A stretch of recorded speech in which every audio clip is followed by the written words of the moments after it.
إن الحمد لله نحمده ونستعينه ونستغفره ونعوذ بالله من شرور أنفسنا ومن سيئات أعمالنا من يهده الله فلا مضل له ومن يضلل فلا هادي له وأشهد أن لا إله إلا الله وحده لا شريك له وأشهد أن محمدًا عبده ورسوله يا أيها الذين آمنوا اتقوا الله حق تقاته ولا تموتن إلا وأنتم مسلمون يا أيها الناس اتقوا ربكم الذي خلقكم من نفس واحدة وخلق منها زوجها وبث منهما رجالا كثيرا ونساء واتقوا الله الذي تساءلون به والأرحام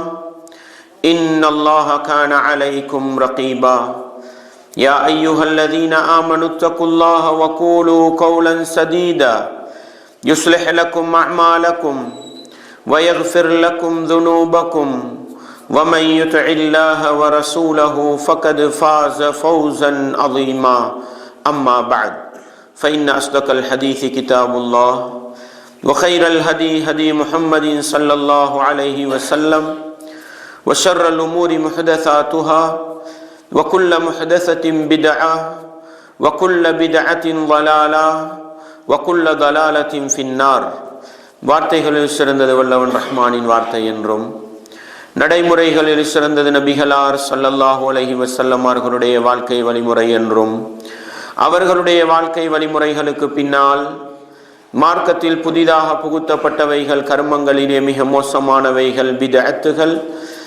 எல்லா பித்அத்துகளும் வழிகேடுகள், எல்லா வழிகேடுகளும் மனிதனை நரகத்துக்கு இட்டு செல்லும் என்று சொன்னவனாக இச்சொற்பொழிவை ஆரம்பம் செய்கின்றேன். அன்பார்ந்த இஸ்லாமிய சகோதரர்களே, தாய்மார்களே, சகோதரிகளே, அல்லாஹுடைய மார்க்கத்தை படிக்க வந்திருக்கின்ற நானும் நீங்களும் எங்களுடைய உள்ளத்தில் ஆழமாக பதித்து கொள்ள வேண்டிய ஒரு குர்ஆன் வசனம், வபஷ்ஷிர் இபாத், நபியே என்னுடைய அடியார்களுக்கு நீங்கள் நன்மாராயம் சொல்லுங்கள், மறுமை வெற்றி இருக்கிறது என்ற நற்செய்தியை சொல்லுங்கள். அல்லாஹுடைய அடியாரின் பண்பு என்ன? அல்லதீன யஸ்தமிஊனல் கௌல, அவர்கள் சொல்லப்படுகின்ற செய்தியை காது தாழ்த்தி கேட்பார்கள். அன்பார்ந்தவர்களே, குர்ஆனும் சுன்னாவும் பேசப்படுகின்ற மஜ்லிஸில் காது தாழ்த்தி கேட்கின்ற ஒரு பழக்கம் இருக்க வேண்டும். இது இறை நேசர்களுடைய பண்பு. தாய்மார்களே, சகோதரிகளே, உங்களை விழித்து சொல்லப்பட்டது தாங்களை நாங்கள் மாற்றுவோம். ஃபயத்தபிஊன அஹ்ஸனஹு, சொல்லப்பட்டதில் மிகச்சிறந்ததை பின்பற்றி நடக்க வேண்டும்.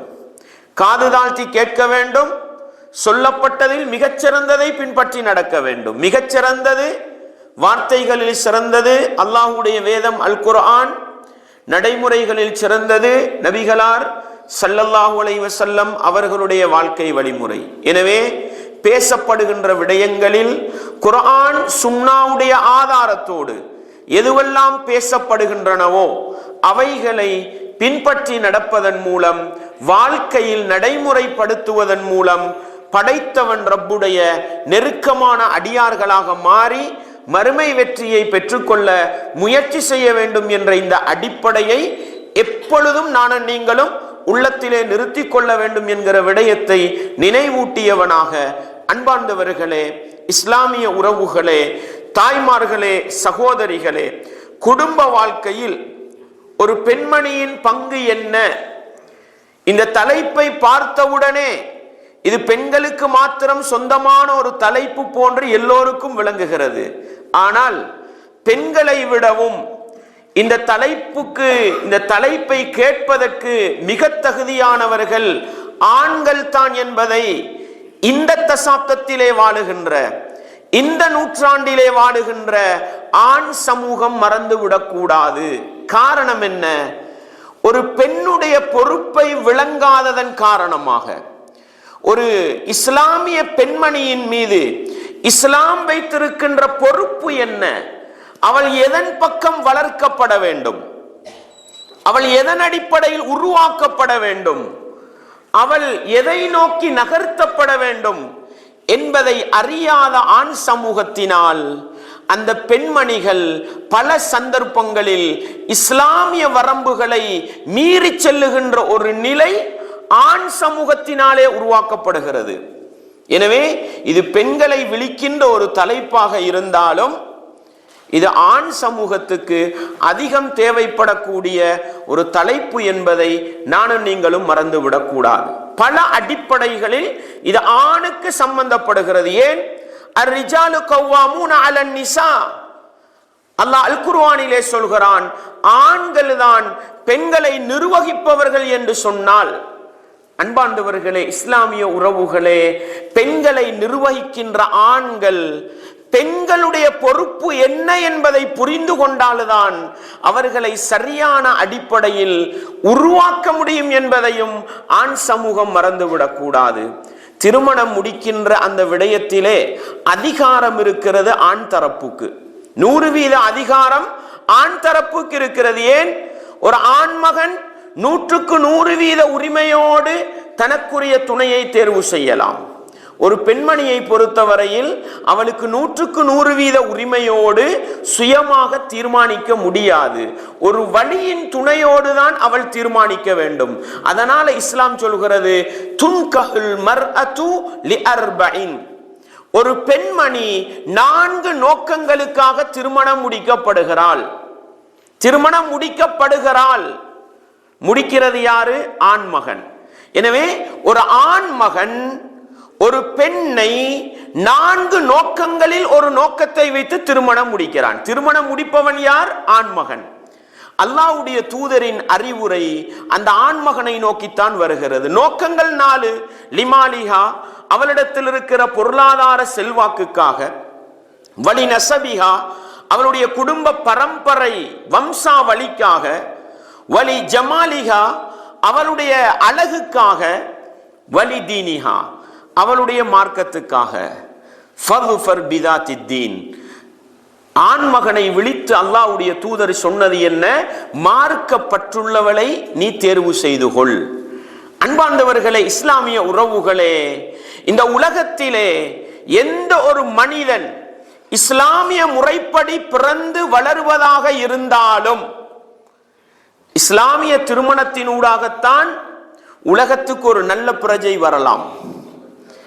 எனவே ஒரு பெண் தன்னுடைய பொறுப்பை சரியாக நிறைவேற்ற வேண்டுமாக இருந்தால் ஒரு குடும்ப துவக்கத்தினூடாகத்தான் என்ன செய்யலாம்? உருவாக்கலாம். தன்னுடைய கடமையை சரியாக நிறைவேற்றலாம்.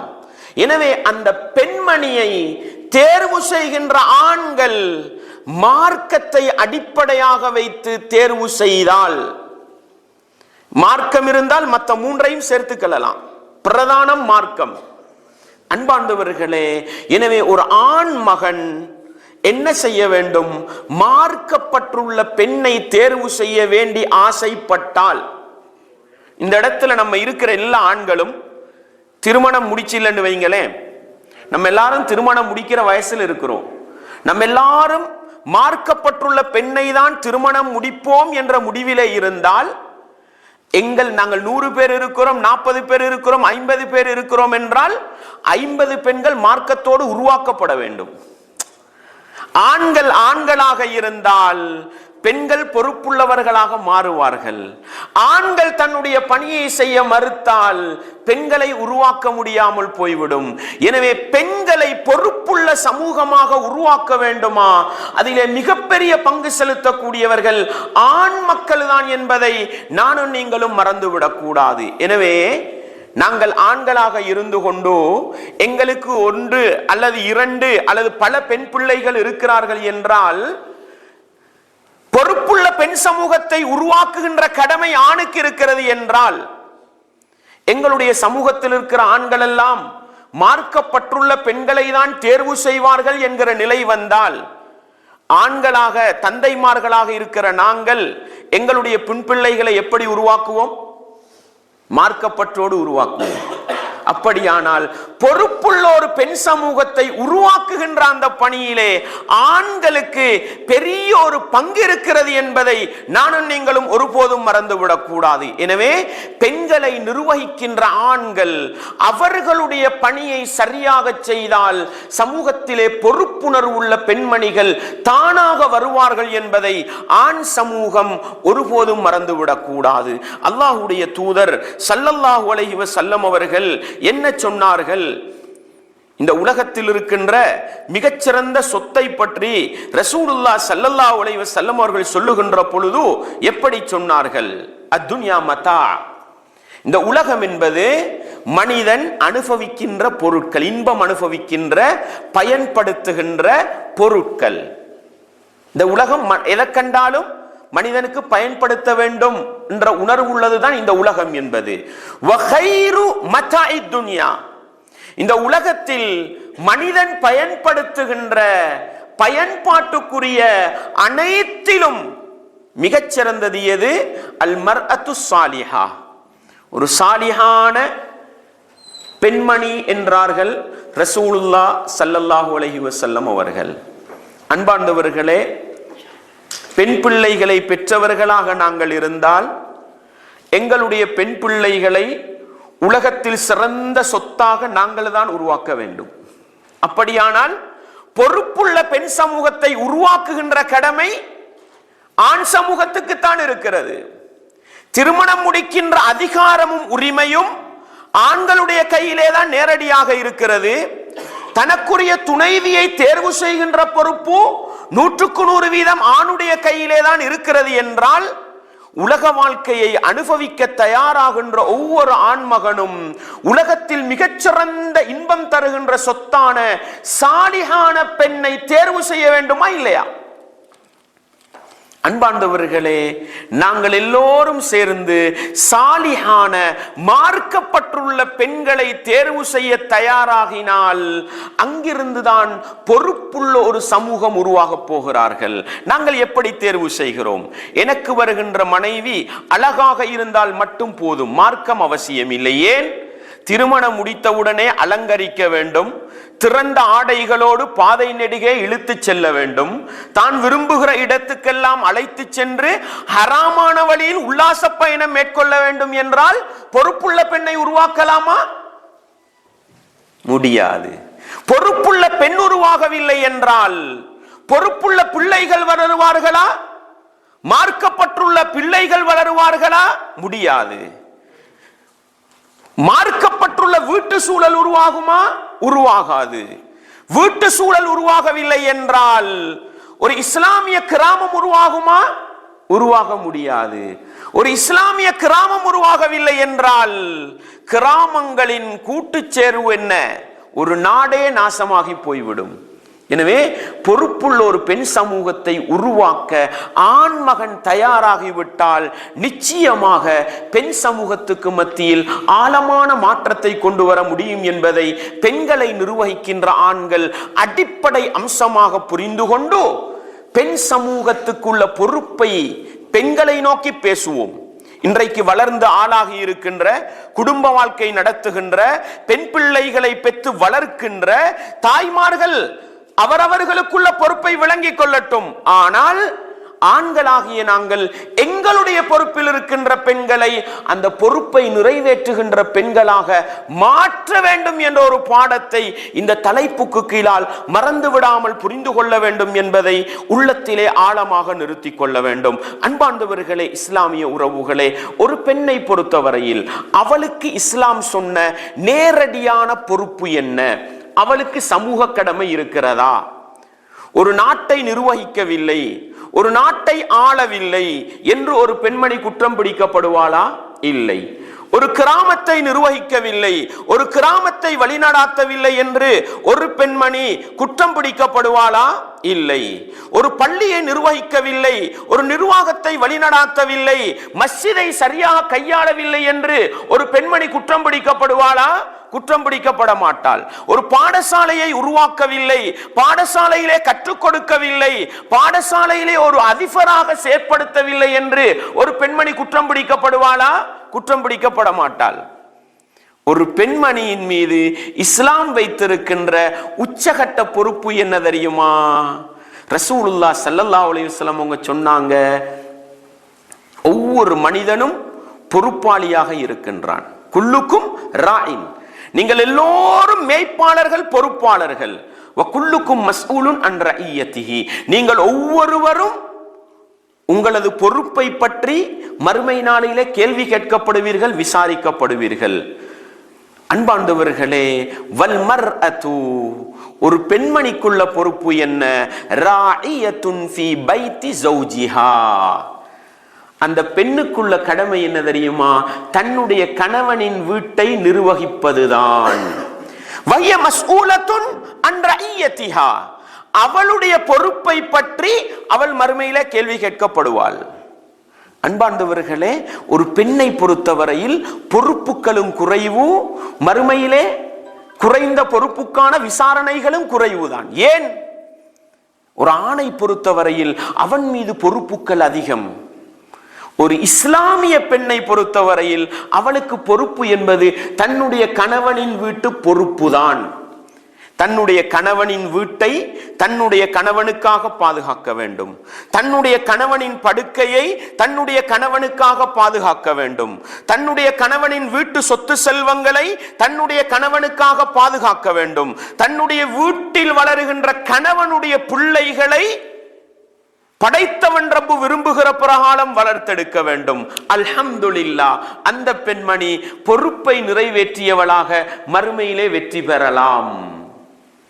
என்னுடைய மனைவி சம்பாதிக்கவில்லை, பிள்ளை குட்டிகளுக்கு தின்ன கொடுக்கவில்லை, ஜொப்பு செய்யவில்லை, ஊருக்கு சென்று மாணவ மாணவிகளுக்கு படித்து கொடுக்கவில்லை, நிச்சயமாக அல்லாஹ் கேள்வி கேட்க மாட்டான். ஆனால் உங்களுடைய பிள்ளைகளை மார்க்கப்பற்றோடு இஸ்லாத்தை கொடுத்து குர்ஆன் சுன்னாவை கொடுத்து வளர்க்கவில்லை என்றால் நிச்சயமாக விசாரிக்கப்படுவாள்.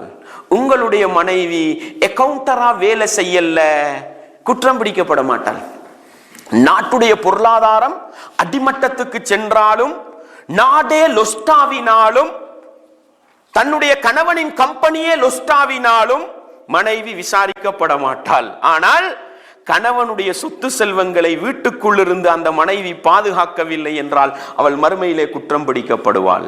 நாங்கள் ஆண் சமூகம் இன்றைக்கு எங்கட பெண்களை எதுக்கு உருவாக்குறோம்? அக்கவுண்டர் ஆக்கணும், பேங்க்ல ஜொப்பு செய்யணும். நாட்டுடைய பொருளாதாரத்தை தீர்மானிக்கின்ற பொருளாதார அமைச்சருக்கு பிரதிநிதியாக வர வேண்டும். லா ஹவுல வலா குவத்த இல்லா பில்லாஹ். அவளுக்கு வீட்டிலே கணவனின் சொத்தை பராமரிக்க நேரம் இல்லை. தன்னுடைய பிள்ளை குட்டிகளுக்கு பொருளாதாரத்தை, ஹலாலான பொருளாதாரத்தை சொல்லிக் கொடுக்க நேரம் இல்லை. இந்த பெண்மணியால் இஸ்லாமிய பொறுப்பை நிறைவேற்றலாமா? உலகத்தில் உள்ள பொருளாதாரத்தை எல்லாம், அக்கவுண்டை எல்லாம் சரிபார்த்து விட்டு வீட்டிலே பிள்ளை குட்டிகளுக்கு மார்க்கத்தை கொடுக்கவில்லை, இஸ்லாமிய வரம்புக்குள் ஈமானை வீட்டுக்குள் உருவாக்கவில்லை என்றால் இந்த பெண்ணால் மறுமையிலே வெற்றி பெறலாமா? தாய்மார்களே, சகோதரிகளே, உங்களது பொறுப்பை நீங்கள் விளங்குங்கள். உலகத்திலும் வெற்றி பெறலாம், மறுமையிலும் சுவர்க்கம் நுழையலாம். ஆண் சமூகமே, உங்களுடைய நிர்வாகத்தில் இருக்கின்ற உங்களுடைய மனைவிமாருக்குள்ள கடமையை உணர்த்துங்கள். அவர்களுடைய பொறுப்பை அவர்களுக்கு கொடுங்கள். நீங்களும் நல்லவர்களாக வாழலாம், உங்களுடைய மனைவியின் கடமையை நிறைவேற்றலாம், மறுமையில் குடும்பமாக சேர்ந்து வெற்றி பெறலாம். இல்லை என்றால் உலகத்திலும் சின்னா பின்னப்பட வேண்டி வரும், உலகத்திலும் கேவலப்பட வேண்டி வரும், மறுமையிலும் கை சேதப்பட வேண்டி வரும். தன்னுடைய மனைவி வேலை வெட்டிக்கு செல்லுகின்றாள், இஸ்லாமிய வரம்பை மீறுகிறாள், ஹராத்தை செய்கிறாள், பாவத்தை செய்கிறாள், ஒரு கணவன் பார்த்து கொண்டிருக்கிறான் என்றால் நாளைக்கு இந்த தாயை பார்த்து எங்களுடைய ஆண்மகன் வழிதவறி போனால், என்னுடைய பெண் பிள்ளை வழிதவறி போனால், லா ஹவுல வலா குவத்த இல்லா பில்லாஹ், குடும்பமாக சேர்ந்து மறுமையிலே பழி சுமக்க வேண்டி வரும் அல்லவா? படைத்தவன் ரப்புடைய விசாரணைக்கு முகம் கொடுக்க வேண்டி வரும் அல்லவா? எனவே பெண் சமூகமே, தாய்மார்களே, சகோதரிகளே, உங்கள் மீதுள்ள கடமை இஸ்லாம் வைத்தது கொஞ்சம்தான். சில பெண்மணிகள் வந்து சொல்றாங்க, பாருங்களேன், ஜொப்பு தேடி போனோம், கற்புக்கு விலை பேசுறான். யார் உனக்கு தேடி போக சொன்னது? அன்பார்ந்தவர்களே, அங்கே சென்று பாடசாலையிலே படித்து கொடுக்கிறார். காலப்போக்கிலே பாடசாலையிலே ஒரு அந்நிய ஆசிரியரோடு தகாத உறவு ஏற்படுகிறது. இங்கே கணவன் கண்ணீர் வடிக்கிறான். எத்தனை குடும்பங்கள்ல, எங்கட ஊர் மட்டங்கள்ல, எங்கட கிராம மட்டங்கள்ல எத்தனை பிரச்சனைகளுக்கு நாங்கள் முகம் கொடுக்கிறோம். பெண்மணிகள் பாதைக்கு செல்வதனால், பெண்மணிகள் ஜொப்புக்கு செல்வதனால். எங்கட பெண்களுக்கும் என்ன தெரியுமா ஆசை?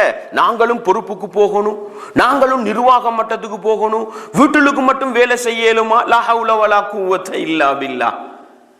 ரசூலுல்லாஹ் ஸல்லல்லாஹு அலைஹி வஸல்லம் அவர்கள் பெண்களுடைய பொறுப்பை கொஞ்சம் என்றார்கள். நாங்கள் இல்லாத பொறுப்பை எல்லாம் தலையிலே சுமந்து கொண்டு கடமையான பொறுப்பை தவற விடுகிறோம். எங்களுடைய பிள்ளை குட்டிகள் சீரழிந்து விடுகிறார்கள். நான் சொல்வது நல்லவர்களை உருவாக்குவதை பற்றி அல்ல. நாங்க எல்லாரும் சந்தோஷப்படுறேங்க தெரியுமா? ஏண்ட புள்ள நல்லா இருக்கு, அக்கவுண்டர், ஏண்ட புள்ள டாக்டர், ஏண்ட புள்ள இன்ஜினியர், மாஷா அல்லாஹ், ஏண்ட புள்ளைக்கு மாசம் 2 லட்சம் 3 லட்சம் இலங்கை வருமானம் வருது, இந்தியா வருமானம் வருது. அன்பார்ந்தவர்களே, நன்றாக விளங்குங்கள். நல்லவர்களை உருவாக்குவது என்றால் உலகத்தில் உள்ள எல்லா மதத்தவர்களும் நல்லவர்களை உருவாக்குகிறார்கள். ஒரு முஸ்லிமை பொறுத்தவரையில் நல்லவனை உருவாக்குவது நோக்கமல்ல. என்னடா இது ஆச்சரியமா இருக்குது? இஸ்லாம் யாரை உருவாக்க சொல்கிறது தெரியுமா? வலா தமூதுன்ன இல்லா வஅன்தும் முஸ்லிமூன். நீங்கள் மரணிக்கின்ற பொழுது முஸ்லிம்களாகவே அன்றி மரணித்து விட வேண்டாம். டாக்டர், இஸ்லாம் கலந்த டாக்டர், அக்கவுண்டர், வட்டிக்கு எதிராக போராடுகின்ற அக்கவுண்டர், இன்ஜினியர், லோயர், மார்க்க வரம்புக்குள் தொழில் செய்கிற இன்ஜினியர், லோயர், முஸ்லிம் எந்த வினாடி மரணித்தாலும் அல்ஹம்துலில்லாஹ், ஏண்ட மகண்ட விஷயத்தில் எனக்கு கவலை குறவு, 5 நேரம் தொழுகிறார், இஸ்லாத்தோடு வாழுகிறார், அல்ஹம்துலில்லாஹ். இந்த பணியை சரியாக செய்ய வேண்டுமாக இருந்தால் ஒரு பெண்மணி பொறுப்புள்ளவளாக, தன்னுடைய வீட்டின் பொறுப்பை சரியாக உணர்ந்தவளாக இருந்தால் நிச்சயமாக அந்த வீட்டுக்குள் இருந்து ஈமானிய உணர்வுள்ள, இஸ்லாமிய உணர்வுள்ளவர்களை உருவாக்கினால், ஒவ்வொரு தனிநபர் உருவாக்கப்படுகிற பொழுது அந்த தனிநபரின் கூட்டு சேர்வுதான் சமூகமாக மாறுகிறது. சமூகத்தையே மாற்றி விடலாம். எனவே பெண் சமூகம் தன்னுடைய பொறுப்பை வணங்க வேண்டுமா? இந்த ஹதீஸை மறக்கக்கூடாது.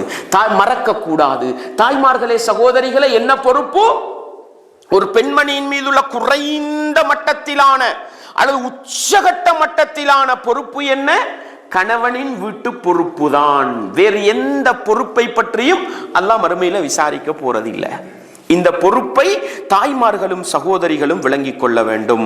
அடுத்தது பாருங்கள், ரசூலுல்லாஹ் ஸல்லல்லாஹு அலைஹி வஸல்லம் அவர்கள் ஒரு பெண்மணி என்று பொதுவாக நான் உங்களுக்கு பேசினேன். ஒரு பெண்மணியை எடுத்துக்கொண்டால் அவள் ஒரு தாயாக இருக்கலாம், ஒரு தாயாக இருக்கலாம். தாயாக இருந்து கொண்டு தன்னுடைய பொறுப்பை எப்படி சரியாக நிறைவேற்றுவது? ரசூலுல்லாஹ் ஸல்லல்லாஹு அலைஹி வஸல்லம் அவர்கள் சொன்னார்கள், மாமின் மௌலூதின் இல்லா யூலது அலல் ஃபித்ரா. இந்த உலகத்தில் பிறக்கின்ற எந்த குழந்தையாக இருந்தாலும் இயற்கையான நிலையிலே பிறக்கிறது என்றார்கள். இயற்கையான நிலைண்டா உள்ளம் மாசுபட்டதல்ல. பிறக்கிற புள்ளைக்கு சிரிக்க தெரியும், ஏமாற்று சிரிப்பு சிரிக்க தெரியாது, அப்படித்தானே? உள்ளத்தில் ஒன்றை வைத்துக் கொண்டு முகத்தளவில் ஒன்றை காட்ட தெரியாது. பிள்ளையின் மழலை பேச்சு ஏமாற்ற தெரியாது. பிள்ளை கள்ளக்கபடம் இல்லாத மனசு கொண்டது. அதே போன்றுதான் படைத்தவன் ரப்பை புரிந்து கொள்கிற நிலையிலேதான் ஒவ்வொரு குழந்தையும் இந்த உலகத்துக்கு வருகிறது. ஃபஅபவாஹு, அவருடைய பெற்றோர்கள் என்ன செய்கிறார்கள்? யுஹவ்விதானிஹி வயுனஸ்ஸிரானிஹி வயுமஜ்ஜிசானிஹி. பெற்றோர்கள் தான் அந்த பிள்ளைகளை யூதர்களாக, கிறிஸ்தவர்களாக, நெருப்பு வணங்கிகளாக மாற்றுகிறார்கள் என்று சொன்னார்கள். லா ஹவுல வலா குவத்த இல்லா பில்லாஹ்.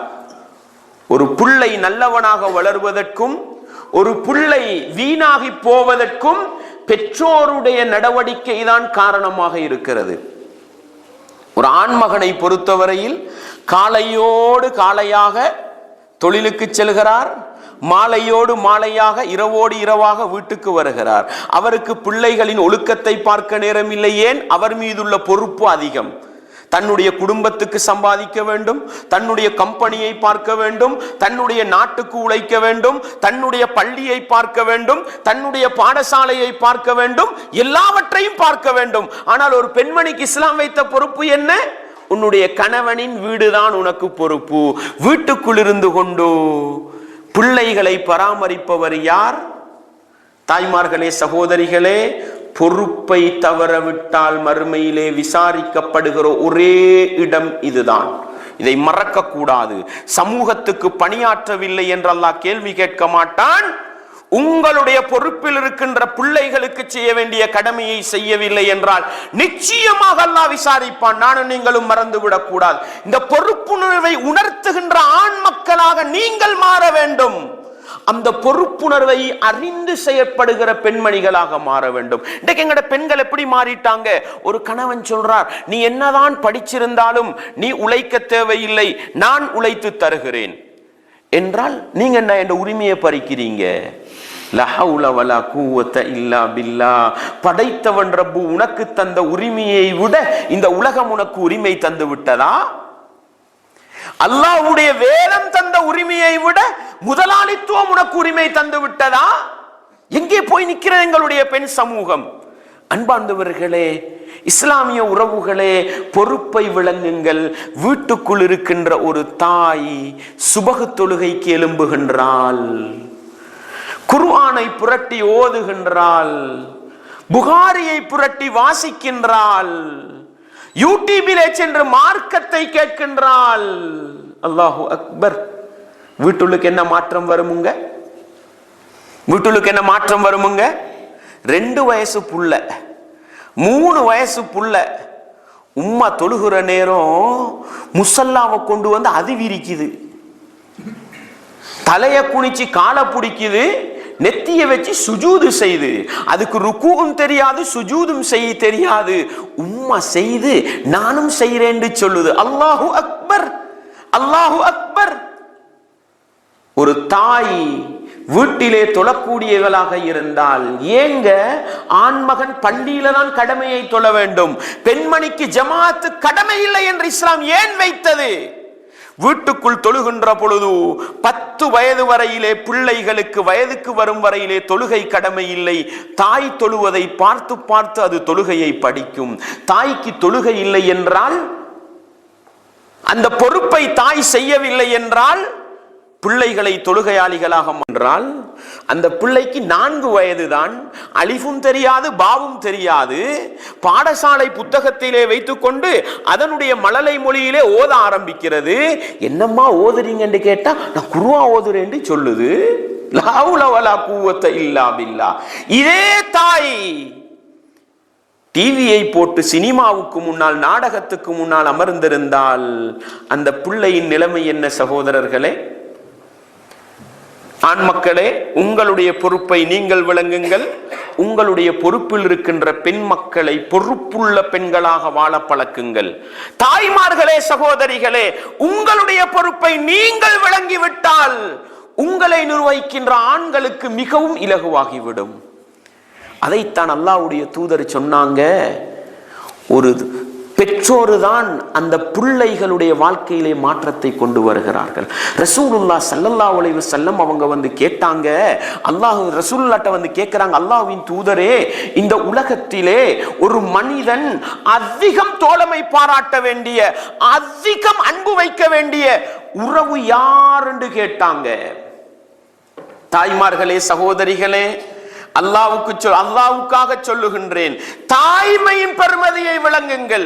தாயாக இருப்பதன் பெருமதியை விளங்குங்கள். அல்லாஹ்வுடைய தூதர் சொன்னாங்க, உம்முக, உண்ட தாயிண்டாங்க. சும்மமன், அடுத்தது யாரு? உம்முக, உண்ட தாயிண்டாங்க. சும்மமன், அடுத்தது யாருண்டாங்க? உம்முகண்டாங்க. ஒரு மனிதன், இந்த உலகத்திலே பிறந்து வாழுகின்ற மனிதன் தன்னுடைய உள்ளத்திலே அன்பு கொடுப்பதற்கு, அகீதா அடிப்படையில் அன்பு கொடுப்பதற்கு முதல் கட்டம் படைத்தவன் ரப்பு அல்லாஹ்வுக்கு கொடுக்கின்ற அன்பு.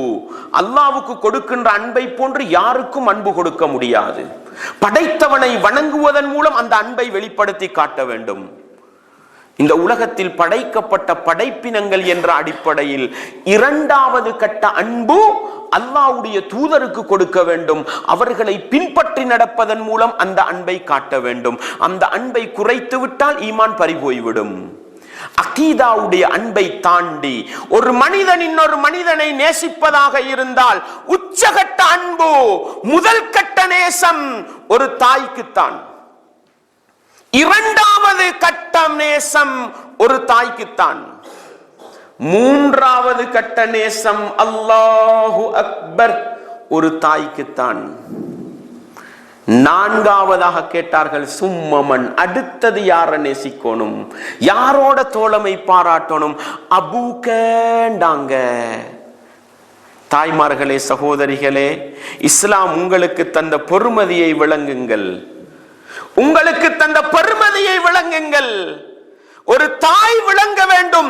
இந்த உலகத்திலே மனிதனாக பிறந்த ஒருவன் மனிதர்களுக்கு மத்தியில் நேசம் பாராட்டுவதில் ஒரு பிள்ளை 3 கட்ட நேசத்தை தன்னுடைய தாய்க்கு செலுத்த வேண்டும் என்றால் அந்த தாய் தன்னுடைய பொறுப்பை உணர்ந்து கொண்டு தன்னுடைய தோழன், தன்னுடைய நண்பன், தன்னுடைய பிள்ளைதான் என்றால் எவ்வளவு அழகான வழியை காட்டி கொடுக்க வேண்டும். ரசூலுல்லாஹ் ஸல்லல்லாஹு அலைஹி வஸல்லம் அவங்க சொன்னாங்க, தோழமைக்கு உதாரணம் சொன்னார்கள்.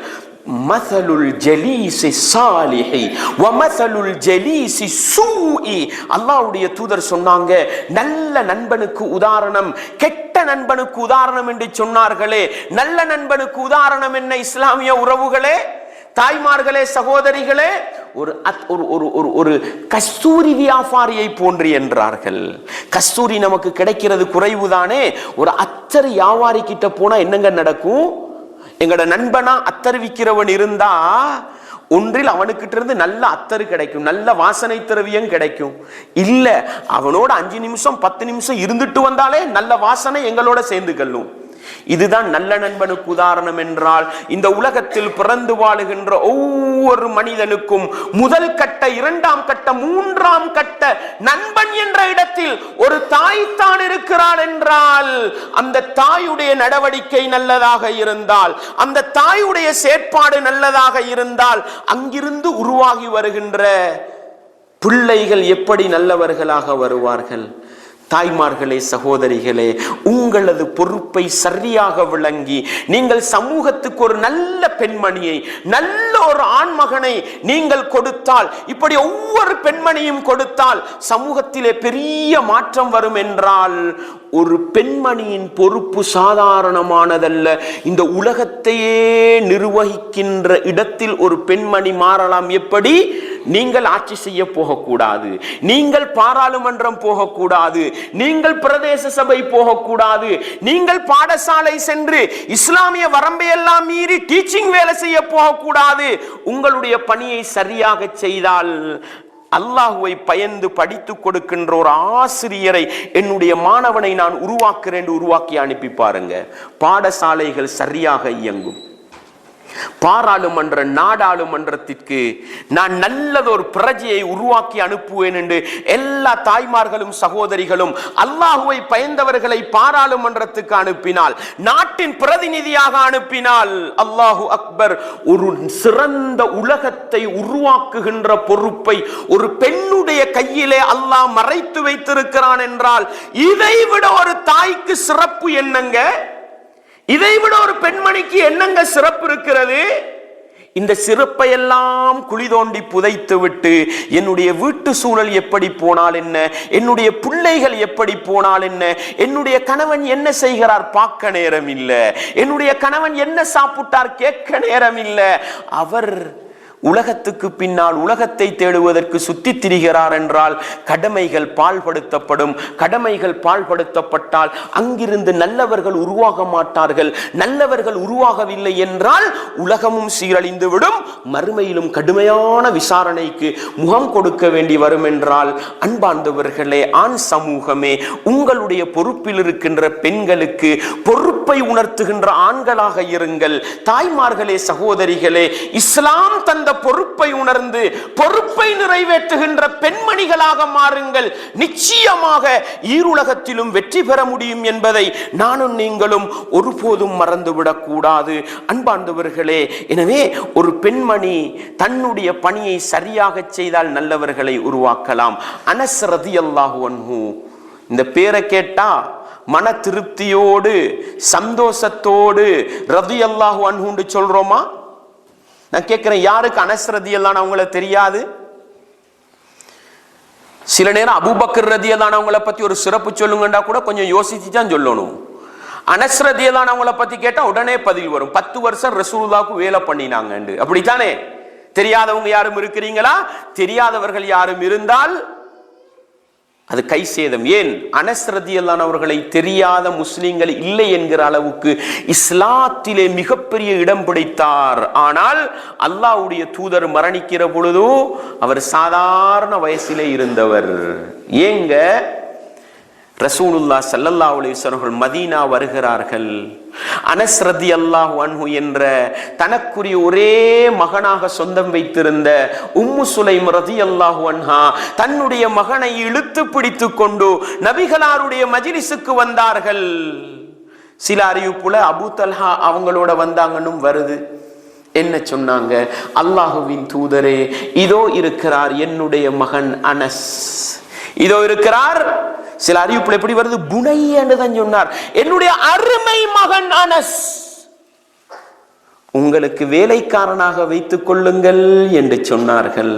அன்பார்ந்தவர்களே, அல்லாஹ்வுடைய தூதருக்கு சேவை செய்கின்ற இடத்துக்கு தன்னுடைய மகனை உருவாக்கினார்கள் என்றால் அனஸ் ரலியல்லாஹு அன்ஹு சொன்னாங்க, அல்லாஹ்வுடைய தூதருக்கு நான் 10 வருடம் வேலைக்காரனாக இருந்தேன் என்றார்கள். 10 வருடம்ன்றது என்னங்க? அல்லாஹ்வுடைய தூதர் மதீனாவுக்குள் நுழைந்தது ரபியுல் அவ்வல் 12, மரணித்ததும் ரபியுல் அவ்வல் 12.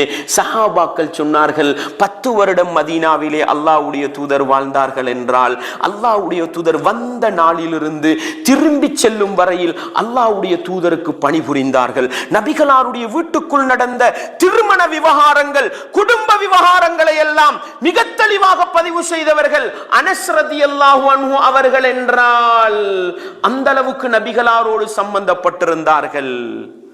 தாய்மார்களே, சகோதரிகளே, அந்த உம்மு சுலைம் ரலியல்லாஹு அன்ஹா அவர்களை பற்றி அல்லாஹ்வுடைய தூதர் சொன்னார்கள், நான் ஒரு நாள் சுவர்க்கத்திலே நடந்து செல்லுகின்றேன், எனக்கு முன்னால் ஒரு காலோசை சத்தம் கேட்கிறது.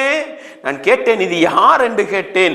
இதுதான் ஹுமைசா, உம்மு சுலைம், அனஸ் அவர்களுடைய தாயார் உம்மு சுலைம் என்று எனக்கு சொல்லப்பட்டது என்று சொன்னார்கள்.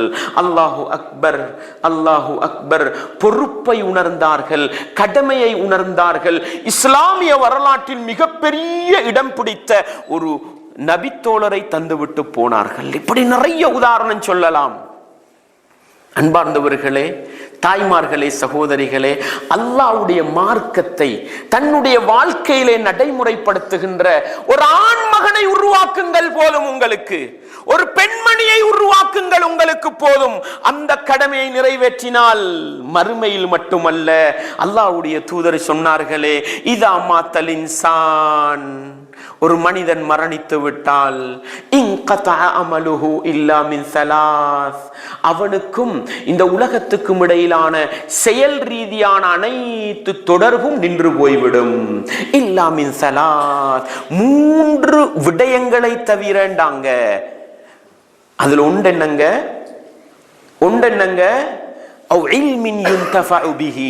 பயனுள்ள அறிவு. எங்கட நிறைய தாய்மாருக்கும் சகோதரிக்கும் என்ன தெரியுமா? நான் டீச்சர் ஆகணும், பயனுள்ள 10 பேரை உருவாக்கணும். டீச்சர் ஆகணும்டா யூனிவர்சிட்டி போகணும், BA பட்டம் எடுக்கணும், டிகிரி முடிக்கணும், அங்கால பாடசாலையில போய் படிச்சு கொடுக்கணும். இதா இல்லை சகோதரிகளே, இல்லை. உங்களுடைய மண்ணறைக்கு நன்மை தேடி வருகின்ற வழி உங்களுடைய மடியிலே இருக்கிறது, உங்களுடைய காலடியிலே இருக்கிறது, உங்களுடைய சமையலறையிலே இருக்கிறது, உங்களுடைய சாப்பாட்டு மேசையிலே இருக்கிறது. இவ்வளவு இலகுவாக அல்லாஹ் தூவி வைத்திருக்கிறானே, ஏன் கஷ்டப்பட்டு உலகத்தில் தேடப் போகிறீர்கள்? நீங்கள் சாப்பாடு கொடுக்கிற நேரம் உங்களுடைய பிள்ளைக்கு பிஸ்மில்லா சொல்லி ஊட்டினால் அந்த பிள்ளை பிஸ்மில்லா என்று படிக்க போகிறது. நீங்கள் சூரத்துல் ஃபாத்திஹாவை ஓதுகிற நேரம் உங்களுடைய பிள்ளை சூரத்துல் ஃபாத்திஹாவை படிக்க போகிறது. படுக்கையிலே படுக்கின்ற நேரம் அல்லாஹும்ம பிஸ்மிகா அமூது வாஹியா என்று பிள்ளைக்கு பாடமாக்கி கொடுத்தால் அல்லாஹு அக்பர்.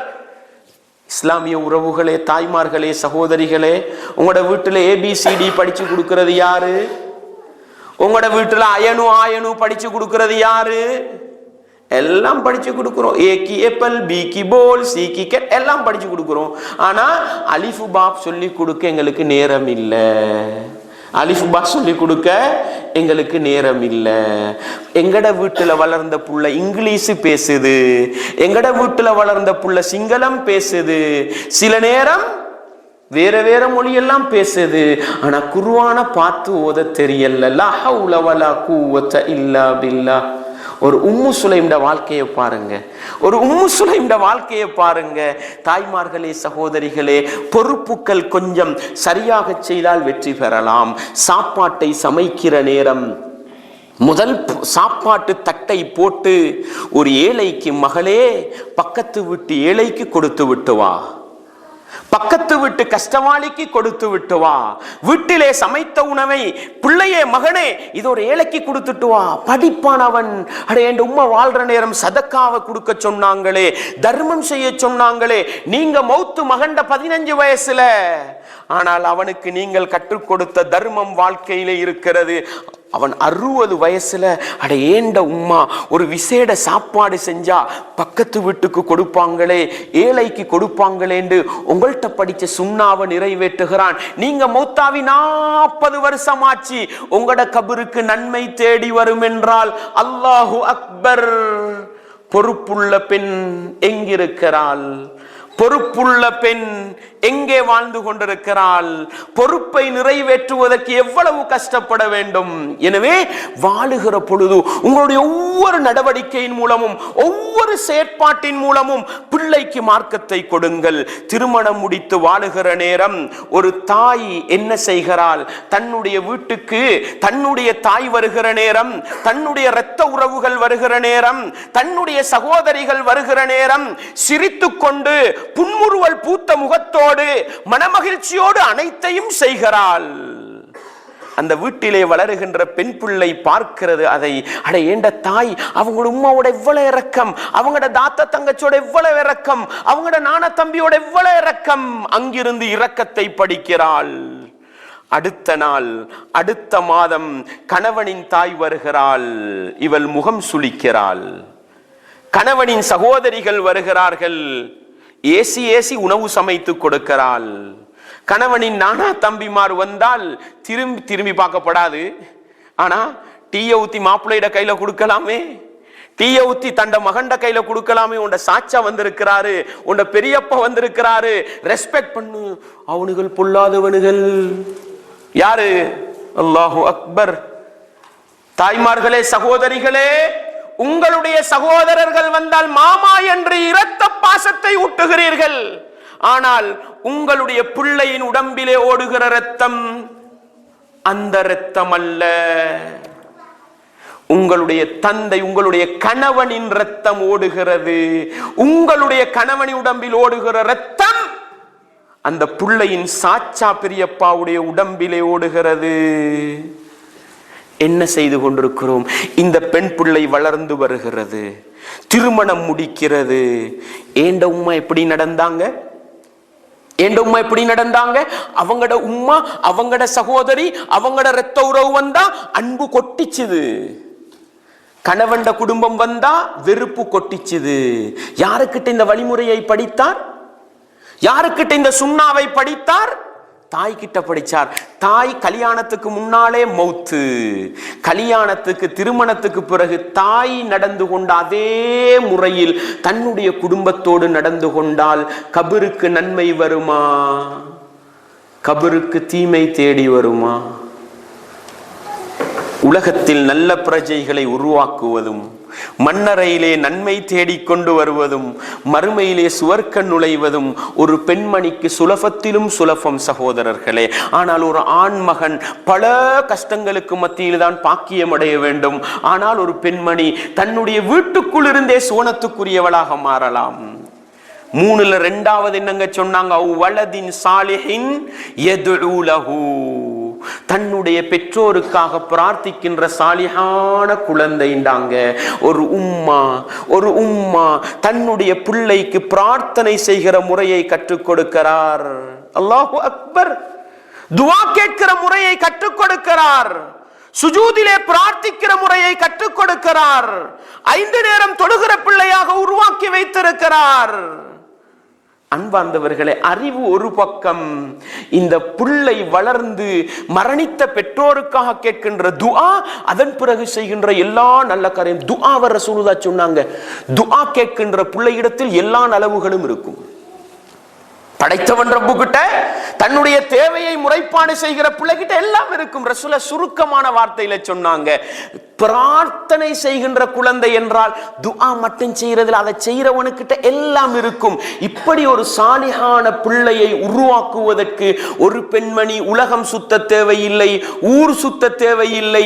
வீட்டுக்குள் முன்வாசலுக்கும் பின்வாசலுக்கும் இடையில் செய்கிற முயற்சியிலே உருவாக்கம் என்றால் பெண்ணுடைய பொறுப்பு எவ்வளவு கொஞ்சம், அதற்கு படைத்தவன் ரப்பு கொடுக்கின்ற சிறப்பு எவ்வளவு சகோதர சகோதரிகளே. எனவே பொறுப்பை உணர்ந்து வாழுகின்ற பெண் மக்களை உருவாக்குகின்ற ஆண் மக்களாக நீங்கள் மாறுங்கள். பொறுப்புகளை சரியாக உணர்ந்து நிறைவேற்றுகின்ற பெண்மணிகளாக தாய்மார்களே சகோதரிகளே மாறுங்கள். மாறினால் ஈருலகத்திலும் வெற்றி பெற முடியும் என்பதை நானும் நீங்களும் ஒருபோதும் மறந்துவிடக் கூடாது. ஒரு பெண்மணி மனைவியாக இருக்கிறாள், தாயாத நிறைய பேசலாம், மனைவியாக இருக்கிறாள். மனைவியாக இருந்து கொண்டு அவளுடைய கடமையை எப்படி நிறைவேற்றுவது? அன்பார்ந்தவர்களே, இஸ்லாமிய உறவுகளே, ரசூலுல்லாஹ் ஸல்லல்லாஹு அலைஹி வஸல்லம் அவங்க சொன்னாங்க, மா ரஅய்து மின் நாகிசாத்தி அக்லின் வதீனின் அஸ்ஹப லிலுப்பிர் ரஜுலில் ஹாஸிம் மின் இஹ்தாக்குன் என்ற ஒரு வார்த்தையை சொன்னாங்க. எப்படி சொன்னாங்க? பெண்மணியை பொறுத்தவரையில் அவள் மார்க்க விஷயத்திலும் சரி, உலக விடயத்திலும் சரி, அவள் அந்த நாகிசாத்து அக்கல்ண்டாங்க, இந்த புத்தி குறைந்தவள் தான் நாங்கள் அதுக்கு மொழிபெயர்ப்பு செய்வோம். ஆனா மோடச்சின்ற அர்த்தத்துல சொல்லல ரசூலுல்லாஹ், அறிவில்லாதவள் என்ற அர்த்தத்துல சொல்லல ரசூலுல்லாஹ். அவள் மீது பொறுப்பு குறைவுன்றத ரசூலுல்லாஹ் உணர்த்துறாங்க. சாட்சிக்கு ஆம்புல ஒருத்தர் இருந்தா போதும், ஆனா பெண்மணி 2 பேர் வரணும். இது பொறுப்பு குறைவா இல்லையா? பொறுப்பு குறைவு. பெண்கள் 2 பேர் வரணும். மார்க்கம் என்று எடுத்துக்கொண்டால் மாசத்துல 7 நாளைக்கு 6 நாளைக்கு தொழுக கடமை இல்லாத மாதவிடாய் வந்தா கலாவும் செய்ய தேவையில்ல. ரமலான் மாசத்துல குறிப்பிட்ட நாட்கள்ல நோன்பும் பிடிக்க தேவையில்லை. வேற நாள்ல வசதியா 1 வருஷத்துக்கு பார்த்து பிடிச்சுக்கலாம். எனவே இது ரசூலுல்லாஹ் பெண்களுடைய புத்தி கூர்மையை எப்படி சொன்னார்கள் தெரியுமா? அஸ்ஹப லிலுப்பிர் ரஜுலில் ஹாஸிம், உறுதியான ஒரு ஆணுடைய புத்தியை போக்குகின்ற அளவுக்கு அறிவுள்ளவள் என்று சொன்னாங்க. அறிவுள்ளவளா இல்லையா? தாய்மார்களே சகோதரிகளே, உலகத்தில் பெண்மணியின் சிறப்பை இஸ்லாம் சொன்னது போன்று எந்த முதலாளித்துவமோ, எந்த கம்யூனிசமோ, எந்த சோசலிசமோ, எந்த பாசிசமோ சொல்லிக் கொடுக்கவில்லை. இஸ்லாம் தான் மிக தெளிவாக சொல்லிக் கொடுத்தது. ஆனா நாங்க அதை தப்பா யூஸ் பண்ணிக்கிட்டு இருக்கிறோம். பெண்ணுடைய சக்தி ஆற்றல் எப்படி தெரியுமா? ஆண் மக்களே, நீங்க பொறுப்பை விளங்குங்க, பெண் மக்களுக்கு கொடுங்க. பெண்மணிகளே, நீங்க பொறுப்பை விளங்குங்க, உங்களோட வாழ்க்கையில நடைமுறைப்படுத்துங்க, ஈருலகத்திலும் வெற்றி பெறலாம். ஒரு பெண்மணி எப்படிப்பட்டவள் தெரியுமா? ஒரு ஆண் மகன் தன்னுடைய தாய் கிட்ட எத்தனை வருஷம் வாழ்றாங்க? 25 வருஷத்துல கல்யாணம் முடிப்போமா? 25 வருஷம் வாழுகிறான். அன்பு பாசம் என்றால் வரைவிலக்கணமே தாய்தான், அப்படித்தானே? 25 வருடம் இரக்கத்தோடும் அன்போடும் பாசத்தோடும் தாய் என்றால் மீறி செல்லாத ஆண்மகன் ஒரு தாயினால் பெண் தேடி திருமணம் முடித்து கொடுக்கப்படுகிறான்.